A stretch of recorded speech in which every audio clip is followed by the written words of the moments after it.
The film opens during World War II, as we see a kamikaze pilot named Koichi Shikishima.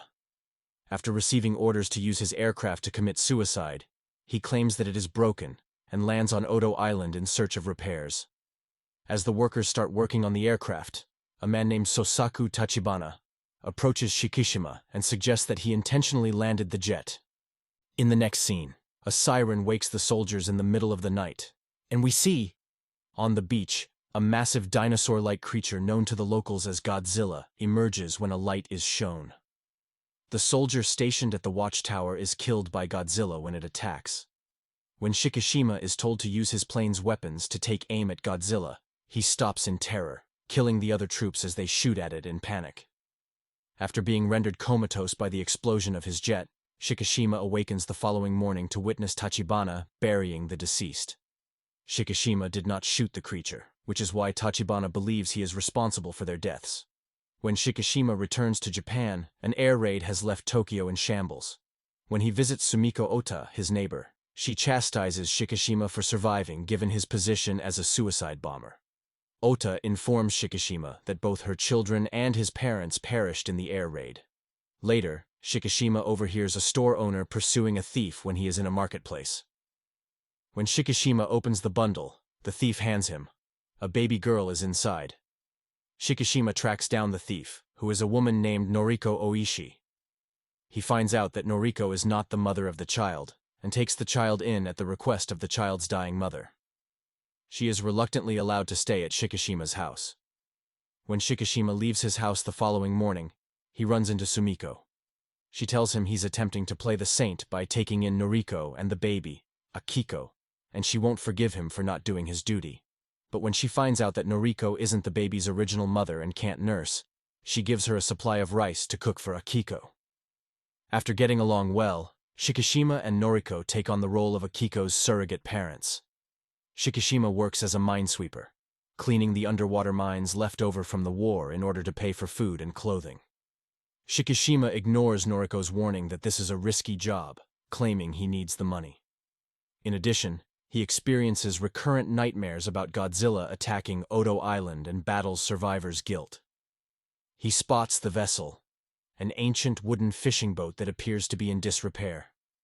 Kenji Noda, the group's leader, explains to him that this is the case because metal boats can set off some mines. Noda presents the other two members of the group. Rookie Shiro Mizushima, who goes by Kid because of his age and is the only one who isn't a former soldier, and Yoji Akitsu, who is the boat's captain. Godzilla underwent a genetic mutation as a result of radiation exposure during Operation Crossroads, when the US started conducting nuclear weapons tests on Bikini Atoll. Godzilla starts targeting US ships over the course of the next year as it moves closer to Japan.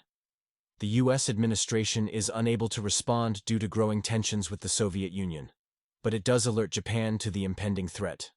After a year, in 1947, Shikishima has gotten along well with his co-workers and appears to have reconciled with Sumiko, who assists in taking care of Akiko when Shikishima is at work. Noriko discloses that she's getting a job in Ginza to supplement her income. In May of the same year, Shikishima and his group are dispatched to obstruct Godzilla, while they await the heavy cruiser Takao's arrival, which is supposed to destroy the monster.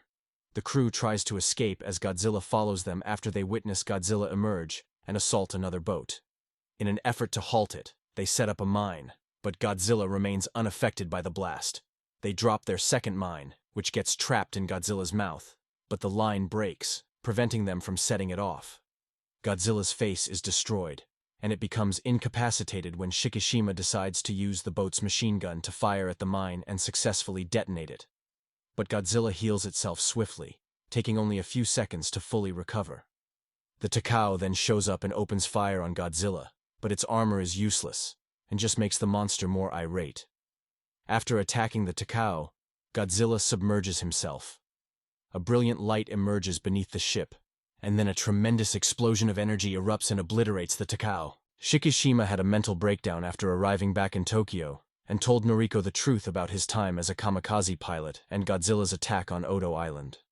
Noriko tries to reassure him that he is still alive as she answers his doubts about whether he truly perished on the island, and whether everything that has happened since is only a dream. Godzilla arrives on land, and starts attacking Ginza a few days later.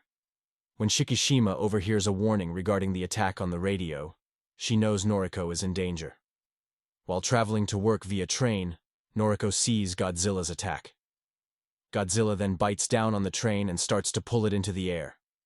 Godzilla keeps tearing apart buildings and trampling on escaping civilians, while Noriko tries to hold on and dives into the water to escape being killed.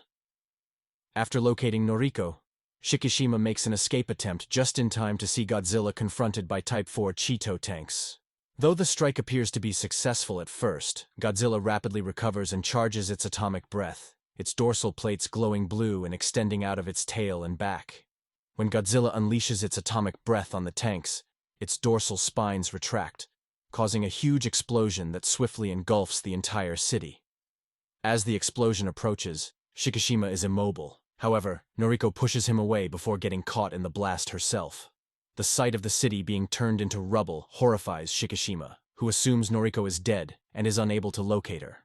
Shikishima collapses to his knees, wailing in agony, as Godzilla roars into the sky and then takes off. After Godzilla attacks, leaving tens of thousands dead or injured, Shikishima vows to exact revenge on the creature. It is expected that Godzilla will return in a few days, but the government won't take any action to stop another attack. In order to show off his strategy for defeating Godzilla, Kenji Noda gathers a group of private citizen soldiers.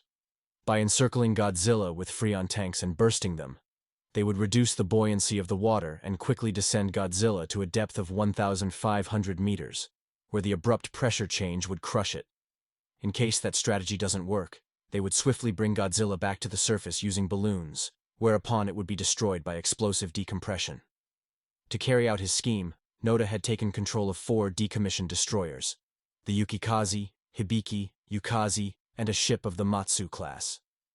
In addition, Noda had obtained a damaged Kyushu J-7W Shinden fighter plane for Shikishima to pilot in order to entice Godzilla into the trap, but it required a mechanic to be fixed. Then, thinking there was no one better for the task, Shikishima started seeking out Tachibana. Shikishima sends out multiple letters addressed to Tachibana, following multiple unsuccessful attempts to track him out. A while later, he is attacked and rendered unconscious by an unidentified individual. When Shikishima wakes up, he finds it's Tachibana, who confronts him aggressively, asking why he was held responsible for the attack on Odo Island in the letters. Shikishima apologizes and says he was aware that if he enraged Tachibana, he would seek him out. He first tries to persuade Tachibana to assist him, but he rejects it until Shikishima divulges his scheme to fly his jet, filled with explosives, straight into Godzilla's mouth. He asserts that the battle is still ongoing for both of them, because he is aware of the creature's increased internal vulnerability. After that, Tachibana consents to fix the Shinden and equip it with the explosives Shikishima had requested. Shikishima's hands start to shake as he explains how to arm the explosives, because he says that a part of him still wants to live. When he was home with Akiko, she shows Shikishima a sketch she did of herself, him, and Noriko when she was staying with Sumiko later. She soon starts crying, and Shikishima cradles her in his arms, promising not to let her go. The following morning, while Akiko was still asleep, Shikishima left her with an envelope containing cash and a message asking Sumiko to look after Akiko before he left to start the procedure. After being drawn in by records of its roar, Godzilla eventually resurfaces. This time, it comes sooner than anticipated and makes a brief touchdown, obliterating a tiny settlement.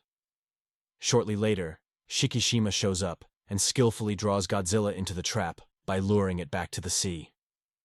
Godzilla, unable to utilize its atomic breath until it had completed regenerating, blasts it at 2 of the destroyers, which were decoys and unmanned. After Godzilla is wrapped around the Freon tanks by the 2 destroyers that are still there, the tanks explode, quickly pulling Godzilla 1,500 meters below the surface and crushing him beneath the force of the water.